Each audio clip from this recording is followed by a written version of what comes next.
자, 이번에 기본적으로 SEC 측과 바이낸스의 기소 이슈 문제로 인해서 비트코인 시장 단기적인 낙폭 자체가 강화된 바가 있었습니다. 하지만 이런 부분들에 대해서 최근 신규 속보로 썼던 소식이 바이낸스와 바이낸스 US 그리고 미국 증권거래위원회 SEC 측에서 현재 바이낸스 US 측에서 가지고 있는 고객 자금 그리고 지갑 정보 등에 대해서 바이낸스 US만 접근할 수 있도록 합의했다라고 합니다. 해당 합의로 인해서 비트코인 기준 코인 시장 전반적인 종목들 전부 다 상승세에 올라탔고요. 이따가 차트 한번 분석해드릴 건데 지금 강력한 거래량 뜨면서 반등 초입 구간입니다. 앞으로 최소 2달간의 상승장이 예상이 되고 최근 하락장으로 인해서 정말 마음고생 심하셨고요. 저희가 최근에 영상 통해서 공지를 드린 것처럼 2달간의 하락장 이후에는 2달간의 상승장이 도래할 것이다 말씀을 드렸었고 실제로 이런 부분들이 저희가 정확히 그저께 완벽한 바닥 타이밍에서 공지를 드린 바가 있었죠. 정확히 예측 들어맞으면서 현재 반등장 초입 구간 여태까지의 마음고생을 전부 다 씻어내릴 수 있는 강력한 상승장이 예상이 된다라는 거예요. 그만큼 현재 바이낸스와 관련된 호재는 땅의 기본적인 투자 심리를 다시 한번 일으킬 것으로 예상이 되고 있는데 절대로 포기하지 마세요. 업비트로 원칙 매매만 하셔도 수익은 잘 나옵니다. 말도 안 되는 허황된 수익 따라다니지 마시고 기본에만 충실하게 투자해도 우리가 원하는 목표 충분히 이루실 수 있습니다. 여기에 더해서 이번에 리플랩스 CEO 브래드 갈링하우스 같은 경우는 트위터를 통해서 미국 증권거래위원회 SEC 측에서 현재 코인베이스의 규제법 제정 청원에 대한 답변을 내놓지 않고 있다라고 하면서 게리 겐슬러 SEC 위원장을 정면으로 비판했습니다. 현재 게리 겐슬러는요, 비트코인을 제외한 특정 프로젝트에 대해서 언급을 거부하지만 소송에서는 특정 토큰을 증권으로 잘못 분류하고 있다. 그저 규제 대상의 투명성을 요구할 뿐이다라는 강력한 비판이 나왔고요.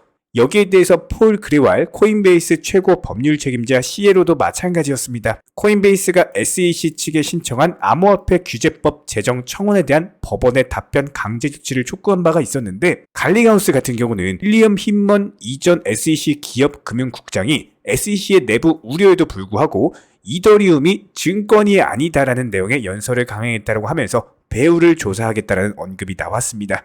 그렇다면 결과적으로 봤을 때 갈링하우스 측의 SEC 비판은요, 암호화폐에 대한 명확한 규제 가이드라인을 정확히 제시하지 않고 그저 암호화폐를 그냥 증권으로 규정을 하면서 여기에 대해서 암호화폐 기업들은 증권 규제를 준수해야 된다? 이런 말도 안 되는 소리를 하고 있다라는 겁니다. 기본적인 SEC 측에서는요, 암호화폐에 대한 특성이나 특징들을 전혀 고려하지 않은 채로 그냥 일률적으로 증권처럼 암호화폐를 치부를 해버리다 보니까 현재 미국 내 상당한 자금들이 미국을 떠나서 홍콩이나 유럽 쪽으로 유입이 되고 있는 상황이고요. 이런 부분들에 대해서 미국 내부에서도 특히나 공화당의 반발이 상당히 심한 상황입니다. 일각에서는 게리 겐슬러 위원장을 반역죄로 체포해야 된다는 말도 나올 만큼 현재 미국 내 암호화폐 시장에 있어서 거의 암덩어리 같은 존재로 인이 되고 있는 상황인데 이게 단순히 심리적인 문제가 아니라 실제로 돈 그리고 자금 돈줄들이 움직이고 있어서 그래요. 결과적으로 봤을 때 미국 SEC 측에서 각성을 해가지고 암호화폐 산업을 다시 한번 육성하기 위한 노력을 해야 된다는 결론에 도출이 되고 있고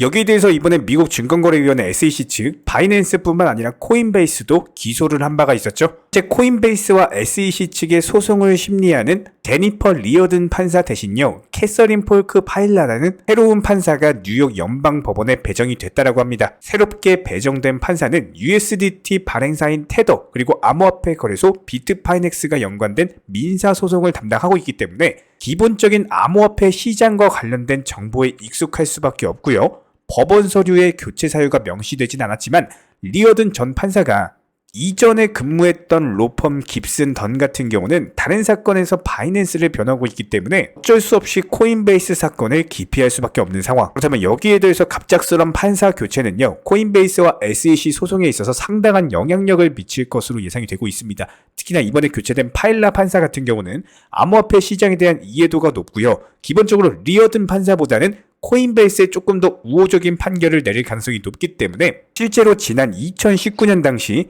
테더와 비트파이넥스가 SEC를 상대로 제기한 소송을 맡아서 실제로 테더와 비트파이넥스 측에 유리한 판결을 내린 바가 있었습니다. 현재 코인베이스와 SEC 간의 소송전 같은 경우도 암호화폐 시장이 상당히 중요한 방향을 결정할 것으로 예상이 되고 있기 때문에 이번에 판사 교체로 인해서 코인베이스 측에 유리한 판결이 내려진다면 암호화폐 시장 강력한 반등세가 지속될 것으로 예상이 됩니다. 여기에 대해서 최근에 비트코인과 관련된 차트 패턴들에 대해서 정확히 맞춰드리고 있는 상황인데 지난 한 달간의 상승장 이후에 두 달간의 하락장이 왔습니다. 그렇다면 여기서는 3,200만원 라인을 정확한 바닥 짚고 다시 한번 3,600만원 라인까지의 상승 돌파가 있을 것이다. 최소 단기 목표가를 잡아드린 바가 있었고요. 정확히 장대 양봉 두 번 뜨면서 비트코인 기준으로 바닥권 매수 타점 자리를 영상 통해서 공지 드린 바가 있었죠. 단순하게 단기적인 흐름만 놓고 말씀을 드렸던 것이 아니라 기본적인 최근 1년간의 흐름들 살펴보면서 상승장과 하락장 왔다 갔다 하는 차트 비교 분석해드리면서 기술적인 분석을 해드렸고요. 일단 단기 목표가 3,600만원 라인을 잡으시고 해당 라인까지 도달하는 경우에는 저희가 다시 한번 매도를 하실지 아니면 보유하시면서 가져가셔야 될지 이런 부분들 영상 통해서 공지 드리도록 하겠습니다. 자, 그렇다면 리플코인 같은 경우는 바로 이전 영상에서 말씀드렸던 것처럼 600원대 초반 라인 오는 경우에는 매수하셔라 지속적으로 강조를 드린 바가 있었고 현재 시점 다시 한번 양봉 뜨고 있는 모습이기 때문에 여기서 추세적인 상승세 이어지면서 다시 한번 660원 라인까지의 최소 단기 목표가를 잡아볼 수가 있습니다.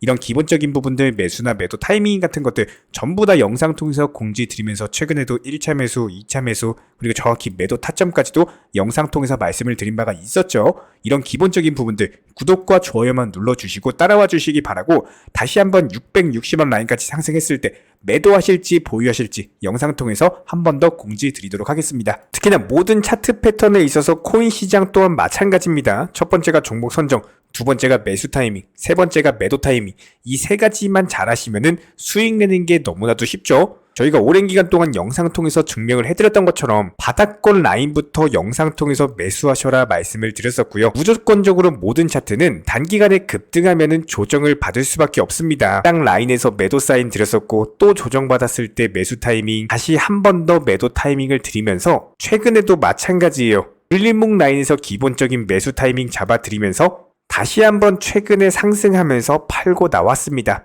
이렇게 정확하게 매수나 매도 맥점을 잡는데 가장 중요한 첫 번째는 욕심을 부리지 않는 겁니다. 정말 많은 개인 투자자분들께서 욕심으로 인해 가지고 매수나 매도 타이밍을 놓치시고는 하는데 결국에 이런 욕심으로 파생된 빨리 수익을 보고자 하는 조급함 이런 것들 때문에 원칙 매매 비중 조절 투자를 하지 못하게 되고 결국에는 깡통계좌 손실로 이어지는 거겠죠. 그리고 여기서 한 가지 더 중요한 건요. 무조건적으로 선물 투자는 절대로 하지 않는 겁니다. 이 선물 투자 같은 경우는 아무리 전문가라고 하더라도 9번 수익 나고 나서 한 번 청산되면은 모든 투자금 전부 다 잃어버리는 게 선물 투자예요.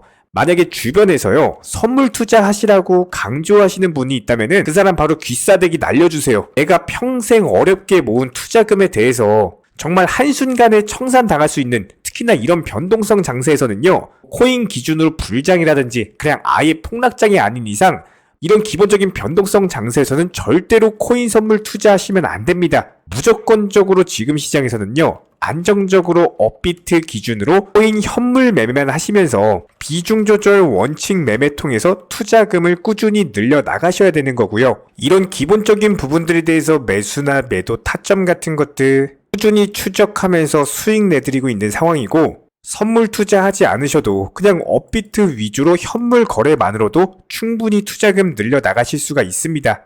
여기에 대해서 여러가지 물타기 매수라든지 목표가 변경이라든지 시장 상황에 대한 기본적인 맞춤 대응은 물론이고 NFT나 메타버스 게임 테마까지도 여러가지 종목들 위주로 다뤄드리면서 수익을 내드리고 있는 상황이기 때문에 단순하게 우리 채널들과 이렇게 함께 하시면서 정보방통에서 실시간으로 정보 받아보시는 많은 분들께서 크고 작은 다양한 수익 내가시면서 이렇게 투자금 늘려나가고 계십니다. 특히나 현재 시장에서 말도 안 되는 허황된 수익률로 200%에서 많게는 1000%, 2000%까지도 지금 현재 시점 코인 시장 자체가 이런 식의 말도 안 되는 수익률을 달성할 수 있는 시장이 아니기 때문에 단순하게 5% 아니면 10% 정도까지 짧고 간단하게 단타로서 여러 번 먹게 되는 경우에는요 5%로 10번만 먹어도 이게 바로 50% 수익률이 나는 거겠죠. 이런 기본적인 부분들에 대해서 비중 조절 원칙 매매 통해서 잠깐 손실이 난다라고 하더라도 물타기 매수 통해서 빠져나오고 있고요. 단순하게 소액으로 투자하시거나 기본적인 투자금으로 운용하시는 분들까지도 낮이든 밤이든 주말이든 평일이든 24시간 1년 365일 속보가 뜨는 경우 바로바로 발표드리고 있고요. 직장인분들에게 맞춰가지고 오전에 한 번, 오후에 한 번, 그리고 저녁에 한 번, 하루 기본 3번 브리핑 포함해가지고 여러가지 경제 주요 일정들, 그리고 해당 이슈가 중요한 발표인 경우에는 무조건적으로 여기에 대해서 기본 알트코인들 종목들 위주로 매수나 매도 타이밍 같은 것들 제시를 해드리고 있기 때문에 이번에 디센트럴랜드 목표가 도달 수익 매도하면서 바로 네오코인 추천드렸고, 네오코인도 마찬가지로 목표가 도달 바로 수익 매도했습니다. 그렇기 때문에 저희 채널 차원에서 꾸준하게 운영 중에 있는 정보방 입장 원하시는 분들 같은 경우는 저희 채널과 한 가지 약속을 해주셔야 됩니다. 무조건적으로 선물 투자 절대로 하지 마시고요. 그리고 기타 해외 거래소라든지 사설 거래소 같은 것들 절대로 하지 마시기 바랍니다. 반드시 투기가 아닌 투자를 해주시기 바라고, 업비트 위주로서 비중 조절 그리고 원칙 매매로서만 대응해 주시기 바랍니다. 특히나 지금 같은 변동성 장세에서는 선물 투자 매매를 하시거나 코인 매매를 함에 있어서 원화 입출금이 안 돼가지고 뭐 달러로 환전해야 된다거나 이런 거래소들 무조건적으로 조심하셔야 됩니다. 뭐 1000%, 2000% 말도 안 되는 허황된 수익에 대해서 쫓아다니시다가는 상당히 높은 확률로 깡통 계좌 될 수밖에 없기 때문에 지금 시점에서는 무조건적으로 욕심을 내려놓으시고요. 조급함을 버리시면은 원칙 매매 비중 조절 투자 통해서 천천히 투자금 늘려나가시는 개인 투자자분들만이 승리하시는 거고, 나중에 코인 투자 불장 왔을 때 그때 수익률 100%, 200%, 300% 이렇게 불장해서 수익 크게 내시면 되는 거예요.